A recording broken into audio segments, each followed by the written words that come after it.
Assalamualaikum warahmatullahi wabarakatuh. Salam sejahtera bagi kita semua. Om Swastiastu. Namo Buddhaya. Salam kebajikan. Selamat bergabung sahabat-sahabat terkasih semuanya di Mata Pita TV, channel yang berisi pembelajaran dan pencerahan. Sebelum lanjut, kami mohon klik subscribe terlebih dahulu untuk berlangganan video kami. Like dan bunyikan tanda lonceng agar tidak ketinggalan dengan video pembelajaran dan pencerahan kami yang terbaru. Jangan lupa berikan komen di video kami untuk kritik dan sarannya, agar kami dapat memperbaiki metode penyampaian materinya. Dan juga share ke sahabat-sahabat terkasih agar pengetahuan dan pencerahan kami bisa tersebar luas. Pada kesempatan kali ini, kami akan menyampaikan pembelajaran tentang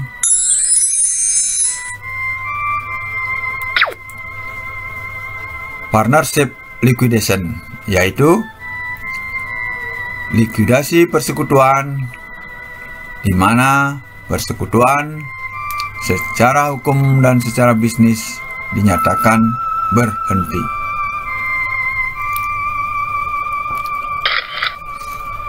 Adapun tujuan pembelajaran daripada topik ini adalah yang pertama, definisi likuidasi persekutuan. Yang kedua, tahapan dalam likuidasi persekutuan. Yang ketiga, prosedur likuidasi persekutuan. Yang keempat, metode likuidasi persekutuan. Dan yang kelima, metode distribusi kas likuidasi persekutuan.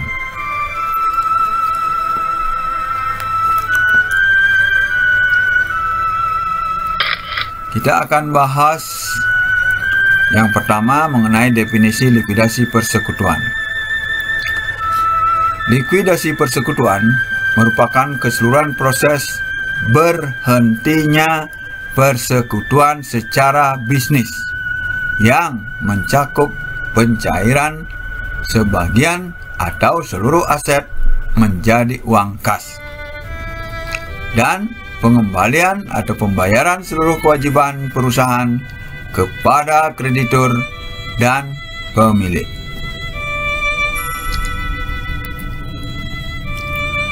Likuidasi merupakan pembubaran persekutuan yang juga diikuti dengan pemberhentian kegiatan usaha persekutuan.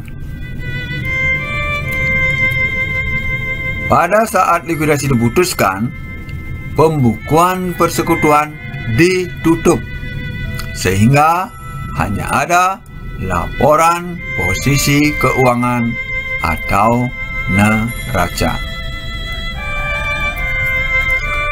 Organisasi yang ada dibubarkan dan dibentuk organisasi panitia likuidasi.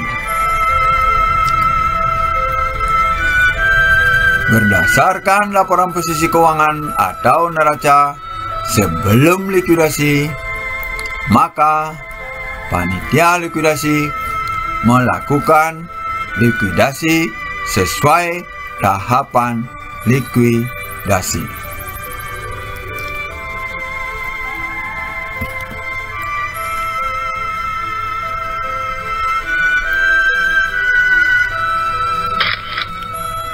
Berikutnya, proses likuidasi persekutuan. Tahapan likuidasi persekutuan terdiri dari dua proses. Yang pertama, proses realisasi, dan yang kedua, proses likuidasi. Proses likuidasi merupakan pencairan sebagian atau seluruh aset non-kas menjadi uang kas, dengan tujuan untuk memudahkan pembayaran kepada kreditur dan pemilik, dalam hal ini sekutu. Jika aset dalam bentuk non-kas, akan kesulitan dalam pembayaran yang berkaitan dengan nilai aset dan distribusi sebuah aset non-kas kepada beberapa sekutu sekaligus.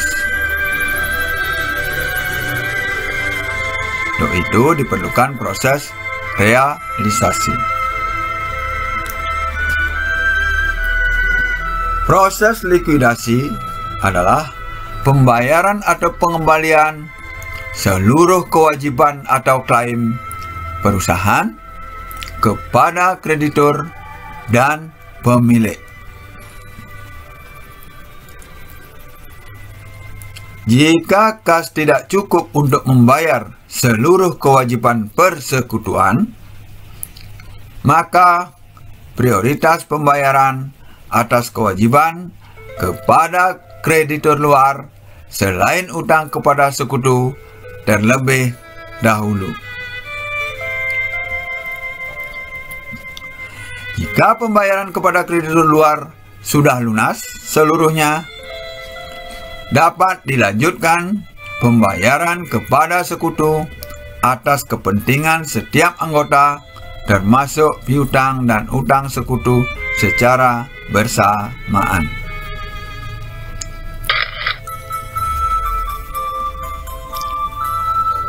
Berikutnya adalah prosedur likuidasi persekutuan. Prosedur yang harus diikuti dalam likuidasi persekutuan diantaranya adalah: pertama, pembukuan persekutuan ditutup, seluruh akun nominal ditutup ke akun real, sehingga menghasilkan neraca sebelum likuidasi.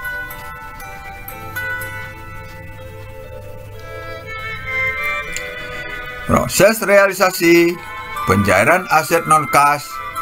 Jika ada selisih antara nilai buku aset non-kas dengan kas realisasi, dibebankan kepada modal sekutu sesuai rasio laba rugi yang disepakati seluruh anggota persekutuan, yang bisa berbeda dengan distribusi saat masih operasi.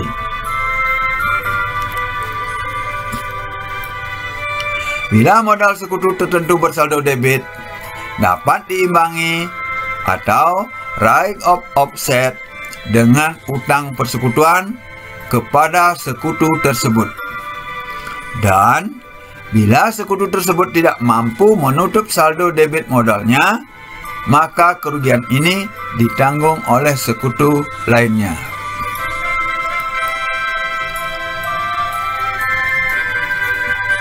Pembayaran pertama kali dilakukan kepada kreditur luar jika seluruh kewajiban kreditur luar sudah dipenuhi alias lunas. Pembayaran bisa dilanjutkan kepada kreditur sekutu dan modal sekutu secara bersamaan, dengan tetap mempertimbangkan pembayaran atas utang sekutu terlebih dahulu, diikuti pembayaran atas saldo modalnya.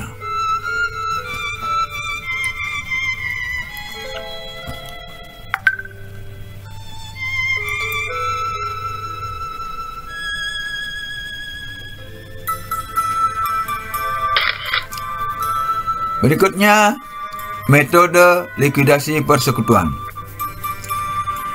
Metode likuidasi persekutuan dapat dibagi ke dalam dua metode. Yang pertama, likuidasi sekaligus, dan yang kedua, likuidasi bertahap. Likuidasi sekaligus merupakan tahap likuidasi di mana pembayaran kepada kreditur luar dan kepada sekutu dapat dilakukan setelah seluruh aset non-kas direalisasikan menjadi kas, sehingga diketahui laba rugi realisasi secara keseluruhan. Laba rugi realisasi dibebankan langsung ke modal masing-masing sekutu sesuai rasio laba rugi yang disepakati dengan mengikuti prosedur likuidasi.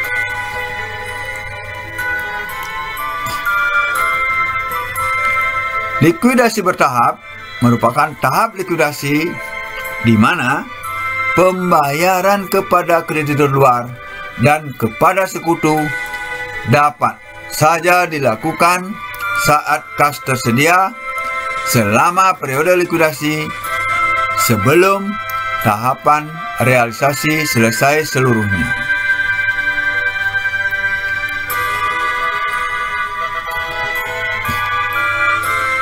Tahapan likuidasi dalam likuidasi bertahap dilakukan tanpa menunggu seluruh aset non-kas sudah menjadi kas.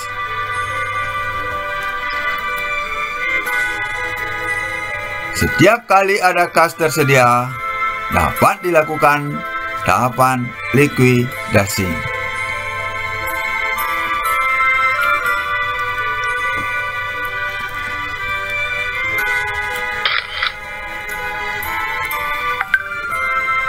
Berikutnya metode distribusi kas. Metode distribusi kas likuidasi persekutuan yaitu metode pendistribusian kas kepada sekutu dalam tahapan likuidasi yang dapat dilakukan dengan dua metode. Yang pertama, skedul pembayaran kepada sekutu. Yang kedua, program prioritas distribusi kas kepada sekutu.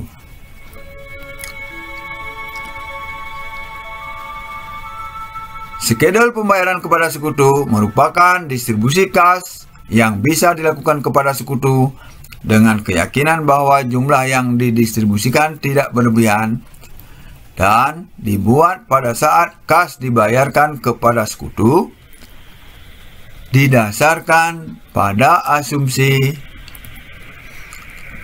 seluruh sekutu secara pribadi dinyatakan insolvent alias tidak liquid. Seluruh aset non-kas dinyatakan kemungkinan rugi.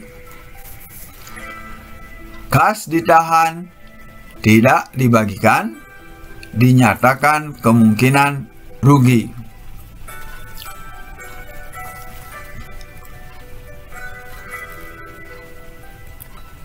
Program prioritas distribusi kas kepada sekutu merupakan penetapan jumlah kas yang diterima masing-masing sekutu untuk setiap jumlah kas yang akan didistribusikan kepada sekutu pada tahap awal proses likuidasi. Program prioritas distribusi kas kepada sekutu dibuat sesaat sebelum proses likuidasi.